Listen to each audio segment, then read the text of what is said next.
untuk Ramadan kedua ni, jom kita buat kuih kembang seruni. Kuih ni berasal dari Makassar. Biasanya diorang hidang kuih ni waktu majlis kahwin. Kalau korang nak buat berbuka pun boleh sangat. Mula-mula ambil 2 biji kentang rebus, mash-mashkan dia sampailah smooth macam ni. Tambah 75 gram gula, 40 gram susu tepung, sedikit garam dan 15 gram margarin. Gaul semua bahan-bahan ni sampai sebati. Kemudian kita bulat-bulatkan dia siap-siap, lepas tu ketepikan.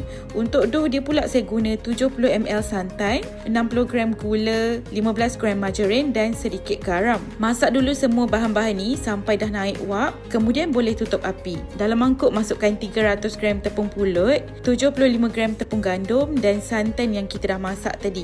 Masukkan sambil gaul perlahan-lahan. Bila dah dapat bentuk dough macam ni, boleh letak pewarna kalau suka. Sekarang kita masukkan inti ke dalam dough dan tutup buat bentuk bulat. Lepas tu nak bagi dia macam bentuk bunga seruni, kita ambil penyepit ni dan kepit dekat bahagian sekeliling dough tu. So jadilah dia macam ni, cantik kan? Susun dalam periuk pengukus, kemudian kukus selama 15 minit. Bila dah siap kukus tu, boleh hidang kuih ni bersama kuah santan. Memang sedap, dalam dia tu ada rasa kentang, creamy manis macam